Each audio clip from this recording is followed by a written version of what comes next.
La hora de Maquiavelo. Para conocer a los que están detrás del poder. La hora de Maquiavelo.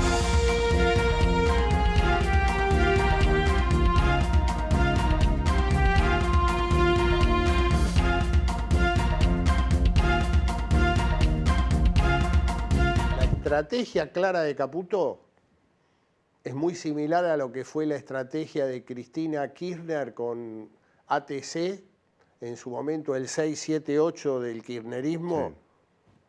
Sí. ¿Recuerdas? Sí, sí, que era un programa hecho para insultar a periodistas disidentes. Yo te diría que hoy las redes sociales, Caputo lo que está diseñando es el 678 de los... El 678 digital. Y yo creo que empieza a haber diferencias claras entre Karina Milei y Santiago Caputo. Una Karina Milei. Digo, este me parece que es un tema que históricamente, no acá, en el mundo, siempre terminó mal. Siempre terminó mal. Esto está para el replay. Esto de darle el poder a un monje negro y manejar el poder a través de un monje negro siempre termina mal. Siempre termina mal. Digo, estas cosas, pues yo te digo, tipo es Rasputín, análisis. una cosa así. Exactamente. Digo... Sí, sí, ¿qué tal? Esta es la hora de Maquiavelo y lo que estuviste escuchando es un repaso del programa anterior que te recomiendo, metete en el canal de YouTube para escucharlo. Era el consultor Carlos Germano, es, a ver, un veterano peronólogo, si querés, que bueno, que prácticamente pronosticó el domingo pasado todo lo que iba a pasar en la semana. Y cuando hablaba Germano de que Santiago Caputo, que bueno, ya te hablamos muchas veces, del poder, el verdadero poder en las sombras del presidente Javier Milei, que Javier Milei no le dio ningún cargo formal, pero es el consultor estrella, ¿no? Que además de encargarse de la comunicación, porque fue el hombre que le manejó la campaña electoral, que lo llevó a Javier Milei a ganar la presidencia, algunos dicen fue el arte de Santiago Caputo, otros dicen que fue la bronca general que tenía la gente con el resto de la política, en donde las dos cosas calzaron. Lo cierto es que Caputo ahora en la gestión, bueno, es el hombre que maneja el poder. Y ahí se refería, por ejemplo, Carlos Germano, bueno, a este 678 digital, ¿no? Los que somos viejos nos acordamos que en la época de Néstor y Cristina Kirchner se había vuelto famoso un programa de Canal 7, lo que después se llamó, lo que truchamente se llamó y quedó la televisión pública, que de público no tiene nada, ahora tampoco, ¿no? Público es otra cosa, es la BBC, es la televisión, la radio y la televisión alemana, que funciona con gremios democráticos. Pero bueno, una de las pocas cosas que logró el kirchnerismo en la opinión pública es penetrar con la idea de la televisión pública, que no es pública, es del gobierno, ¿no? Bueno, el 678 de aquel entonces, previo al auge, al boom de las redes sociales, era un programa para insultar a periodistas disidentes, algunas veces la ligaban también políticos de la oposición, realmente plata de los argentinos que se iba en eso, muy, muy triste, muy lamentable, pero ahora los 678 son digitales, ¿no? Bueno, Santiago Caputo es el mastermind de todo ese 678 digital, que incluso una curiosidad, la semana que pasó, que pasaron tantas cosas esta semana, de eso vamos a hablar en la hora de Maquiavelo. El master troll de todos ellos, que hasta tiene despacho en la Casa Rosada, que es el gordo Dan, es un pediatra que no se dedica más a la pediatría, sino que se dedica justamente a ser master troll, digamos, y que, bueno, junto con Caputo, que supuestamente tiene varias cuentas, todas siempre anónimas, manda los ejércitos de trolls fundamentalmente contra periodistas, ¿no? Todas las semanas la liga algún periodista nuevo, disidente. Porque, y esto es lo curioso, ¿no? Que ya lo habíamos comentado con Carlos Germano. Milei la emprende con los periodistas que están más o menos de su lado. Los periodistas que coinciden con las ideas republicanas, liberales, democráticas, y todo fenómeno con los de C5N, que alguna vez se llamó Cristina 5 Néstor, los de, digamos, los Navarro, los Pablo Dugan de este mundo, todo fenómeno. Bueno, es una curiosidad. Le dieron un Martín Fierro al gordo Dan. Increíble. Bueno, el primer troll en la historia que gana un premio, bueno, no es solamente ya a la televisión, sino que hay Martín Fierro digital. En fin. Pero ¿por qué acá lo tenemos al joven Santiago Caputo? Un muchacho que de alguna manera acapara todo el poder y no es nada nuevo, no es nada nuevo. ¿Vos recordás que en el gobierno anterior de Mauricio Macri también tenía su joven que acaparaba todo el poder, que era Marcos Peña? La diferencia por ahí es que Marcos Peña tenía un cargo formal, era el jefe de gabinete, ¿no? Acá lo tenés a los dos, a Santi Caputo con Marcos Peña, que era concretamente el nada menos que el jefe de gabinete de ministros, cargo que al principio lo tuvo un tipo que se llamaba Nicolás Pose, que no anduvo, y inteligentemente, muy inteligentemente, Milei lo reemplazó con Guillermo Francos, un veterano, un tipo con mucha política, mucha calle y mucha capacidad de algo que no tiene el resto del gobierno de Milei, que es la capacidad de generar relaciones. Uno supondría que a la hora de lograr alianzas y leyes y apoyos, el gobierno recurriría a Francos. Para eso está, ¿no? El jefe de gabinete, que además suma el Ministerio del Interior, de manera que uno podría decir, mirando ese organigrama desde afuera, es el hombre del poder. No, no es el hombre del poder. El verdadero hombre del poder es realmente Santiago Caputo, aunque no tenga un cargo formal. Y, bueno, la semana pasada, bueno, señalaron mucho a Caputo por dos fracasos muy importantes que tuvo el gobierno en el Congreso. Por un lado, le votaron una cláusula de actualización de las jubilaciones que obviamente es muy buena para los jubilados, pero que desbarata prácticamente el plan económico de Javier Milei. Por algo el riesgo país estuvo subiendo como reacción a eso. Porque hay cálculos diversos, anduvieron dando vueltas cifras que van desde medio punto hasta 1,5 puntos del PBI. A ver, la Argentina lo puede afrontar, pero Javier Milei va a tener que, si no la veta, la ley esta la va a tener que barajar y dar de nuevo. Bueno, esto demostró que no estaba funcionando este esquema de vamos ley por ley, vamos viendo. Tardó 8 meses en salir la ley bases, demasiado tiempo innecesariamente, que además salió una ley bases raquítica en comparación con las aspiraciones originales de Milei, grave error. Vamos a hablar del tema reforma laboral, entre otras cosas. Por ejemplo, la reforma laboral, que ahora se estaría finalmente reglamentando, podría haber sido mucho más ambiciosa si Milei iba con eso y con un par de temas fundamentales el 11 de diciembre, a las sesiones esas extraordinarias en donde el Congreso estuvo trabajando todo el verano, primera vez en la historia de la democracia. Bueno, veremos, lo que queda es bueno, es positivo, pero podría haber sido mucho mejor. Esta es la estrategia de vamos viendo las alianzas ley por ley, no nos casamos con nadie, vamos picoteando. Bueno, esto salió mal, ¿no? Macri, al que lo maltrataron, el Calabrés le hizo la vendetta, y esa no fue la única. También le bocharon a Caputo, justamente, bueno, a Milei, pero para Santiago Caputo, una partida de fondos reservados para la CIDE, que es el juguete más importante que le dieron a Santiago Caputo, la nueva Secretaría de Inteligencia, o la vieja AFI, ahora de vuelta CIDE, de 100.000 millones de pesos, ya te digo, de fondos que iba a poder manejar discrecionalmente un amigo que puso él al frente oficialmente de la CIDE, que se llama Neifert, que viene de Malvinas Argentinas. Es un golpe para el plan económico ínfimo, pero simbólicamente, maquiavélicamente, es un golpe importante.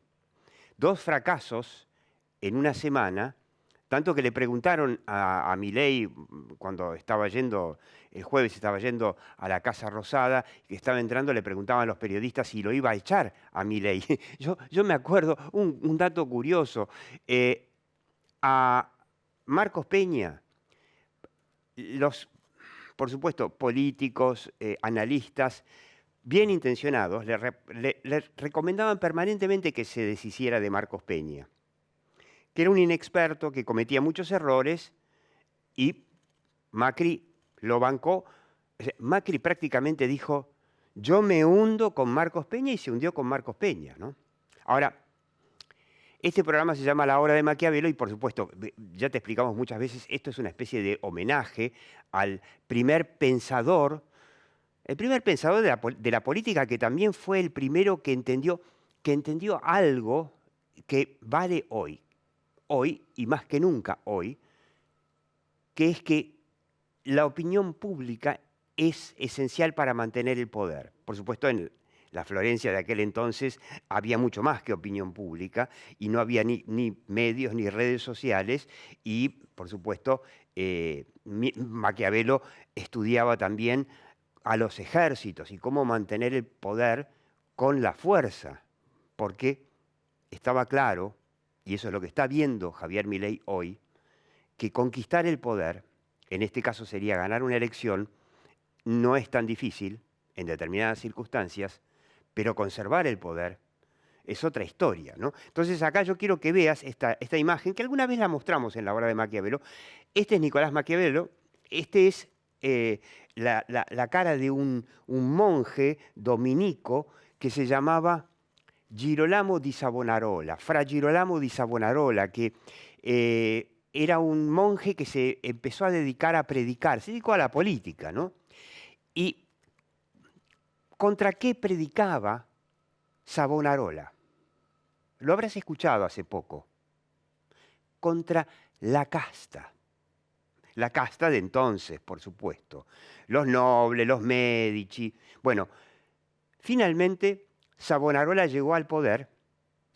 Obviamente que Nicolás Maquiavelo era prácticamente un niño, era un preadolescente, y se enamoró, como todos los florentinos, del discurso de Savonarola.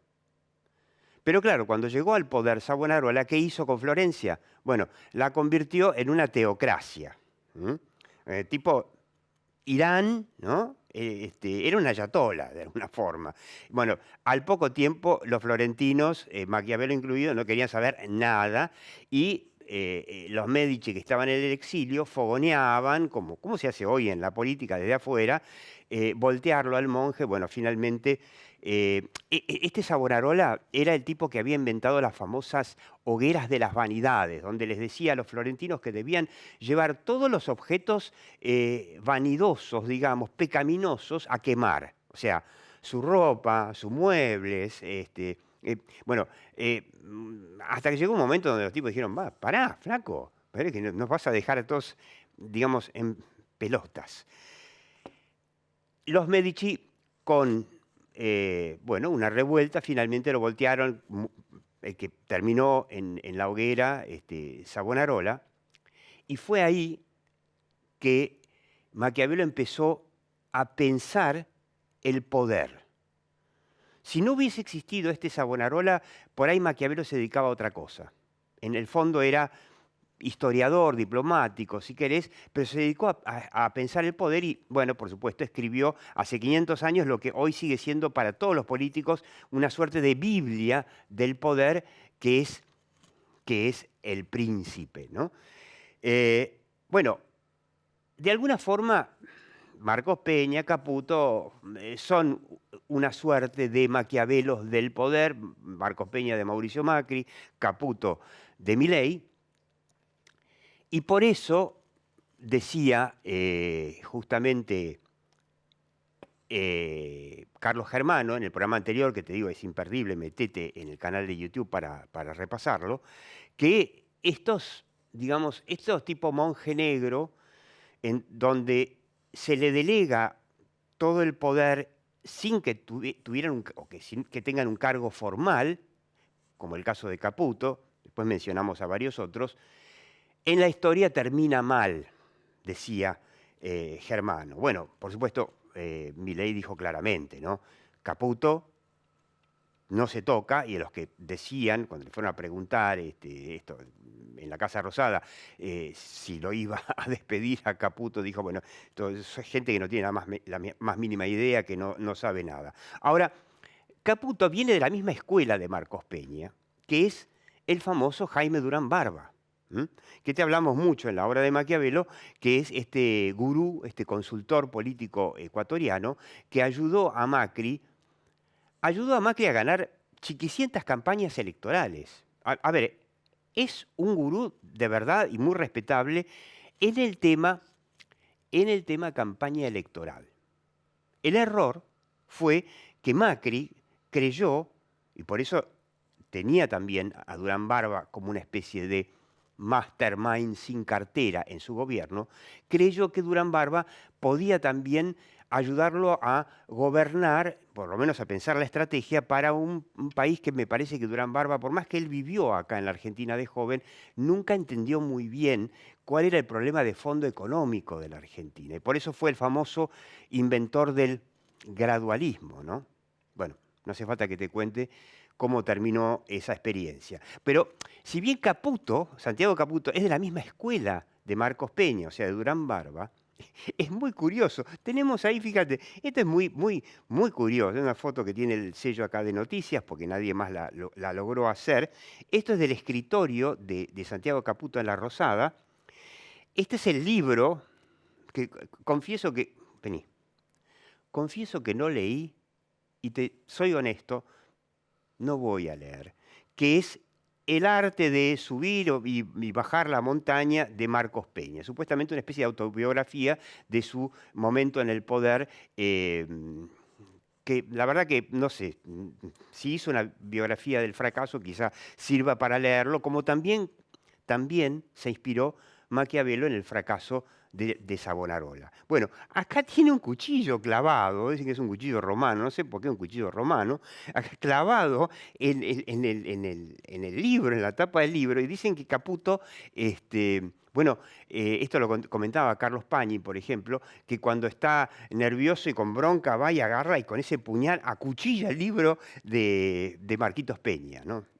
Como de alguna manera es un símbolo de decir, yo no voy a hacer lo mismo que Marcos Peña, por más que vengan de la misma escuela.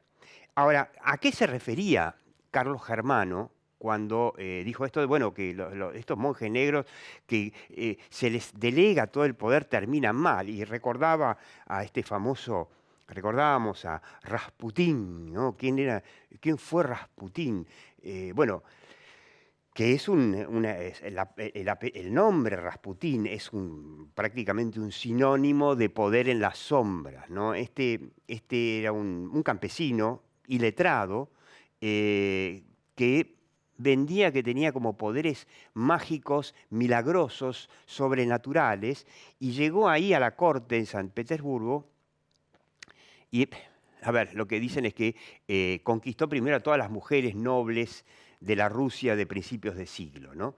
Y todas las mujeres nobles querían estar secretamente con don Rasputín, entre otras a la zarina Alejandra, mientras el zar Romanov estaba de viaje, sobre todo cuando empezó la Primera Guerra Mundial, que estaba más en el frente que en casa, que en el palacio. Bueno, los Romanov creyeron tanto en Rasputín que le dieron todo el poder. Y Rasputín, desde las sombras, desde ningún cargo y con ninguna experiencia y con ninguna idea, manejó todo el poder en Rusia hasta que, bueno, la nobleza de aquel entonces empezó a dar cuenta que esto terminaba mal, ¿no? Y empezaron a decirle, así como le decían a Mauricio Macri, che, desprendete a tiempo de Marcos Peña, y hoy ya le empezaron a decir a Milei, desprendete a tiempo de Santiago Caputo, o ponelo a hacer lo que por ahí pueda hacer mejor, de eso vamos a hablar ahora, que finalmente los nobles terminaron mandándolo a asesinar a Rasputín. Pero eso ya fue demasiado tarde, porque a los pocos días de la muerte, del asesinato de Rasputín, vino la Revolución Rusa en 1917 y cayeron los zares en Rusia para siempre, ¿no? A eso, eso recordábamos con Carlos Germano, te insisto, metete en el portal de YouTube porque es imperdible. Bueno, dos derrotas muy significativas en el Congreso que muestran que el sistema este de no querer aliarse con, digamos, la lógica te diría, a ver, bueno, son liberales, la lógica te decía al principio se iban a aliar con la gente de Macri, con los radicales que estuvieron en Cambiemos, en Juntos por el Cambio, y hacer una alianza donde mande Milei, pero que sume a lo que sería el centro y la centro-derecha, ¿no? Que sería la lógica política desde el punto de vista de lo tradicional, si querés. Y bueno, la decisión de Milei y de Caputo, ¿no? Que junto con Karina Milei manejan el poder, es vamos ley por ley. Por eso tardó tanto la ley Bases y por eso quedó demostrado que ese principio no funciona más. El Calabrés dijo, hasta acá llegaste, y le hizo esa vendetta.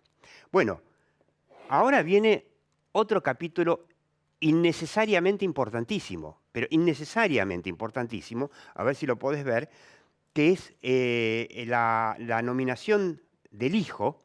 Acá tenemos un gráfico. Esto lo publicó la semana pasada Lucas Romero, de la consultora Sinopsis, muy interesante. A ver, la nominación de un integrante de la Corte Suprema, hay que reemplazar a Hayton de Nolasco, que se fue, pronto va a haber que reemplazar, dentro de unos meses va a haber que reemplazar a Maqueda, que se jubila. Surgen ya hay una vacante y dentro de poquito va a ser la segunda, ¿no?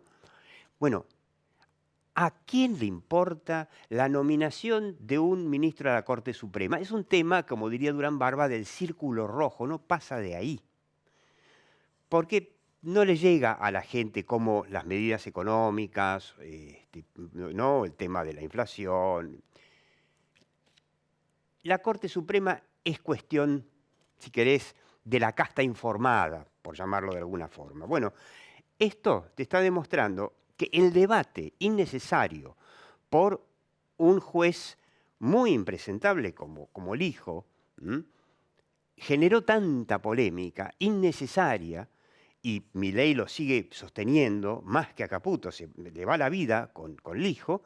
Fíjate vos qué interesante, el 75%, este es el no estoy al tanto y no sabe, no contesta, más del 70% está al tanto del tema del hijo. Y cuando se les pregunta a los que están al tanto cómo lo ven, 50 de negativa, 12 de positiva, el resto no sabe. Si vos tomás solamente a los que están al tanto, a ese 70%, que es la gran mayoría de la población en la Argentina, bueno, el 80% está en contra. O sea, es muy probable que finalmente el pliego del hijo salga, hoy es probable, porque aparentemente acá la alianza circunstancial de Milei sería con Cristina Kirchner, porque el hijo es el juez favorito del kirchnerismo, y hay un par de radicales también que lo avalan. El resto de los que están, digamos, del lado de esa alianza que nunca se llegó a hacer de Milei con el ex-PRO, con algunos radicales de centro-derecha, aborrecen al hijo, porque es un juez que no tiene ni los pergaminos académicos y, bueno, muy sospechado. En realidad hubo una audiencia en donde dice, bueno, a mí no me pudieron demostrar nada porque finalmente soy, le hicieron ahí en el Consejo de la Magistratura un proceso que terminó en la nada, pero terminó en la nada, andá a saber por qué, ¿no? Pero no, digamos, no pudo de alguna manera dejar en claro de dónde salían todos esos bienes que tenía. Entonces la pregunta que nos haríamos en la obra de Maquiavelo es ¿qué diría Nicolás Maquiavelo de la derrota del juez Lijo? Bueno, Savonarola, y con eso cerramos la anécdota, Savonarola, con todo su predicamento en contra de la casta, predicaba también en contra de la pena de muerte. Y hubo un momento en donde unos chicos adolescentes, porque Savonarola había conquistado a los chicos, igual que Milei acá, se levantaron, se alzaron contra el poder de Savonarola. ¿Qué hizo Savonarola? Los mandó a justiciar. Y las mamás de estos chicos, eran chicos, fueron a decir, no, che, por favor, son chicos, no predicabas contra la pena de muerte. Nada, se levantaron contra mí y los mandó a justiciar. Y lo que recuerda Maquiavelo de Savonarola es que el poco poder simbólico que tenía lo fue perdiendo con esto, con traicionar su, si querés, el espíritu de su predicamento o de su prédica anticasta. Entonces, habría que advertirle a Santiago Caputo que tendría que dedicarse más al tema de lo que sabe, que es la comunicación, el riesgo enorme que corre Milei, que se sustenta en un poder puramente simbólico, no tiene nada en el Congreso, tiene 10% de diputados, 15% de diputados, 10% del Senado, que corre un riesgo con el poder simbólico si sigue con esta idea del juez Lijo. Bueno, y terminamos esta hora de Maquiavelo, te digo como siempre, aquí, por Metro, y seguí viéndonos en YouTube. Chau.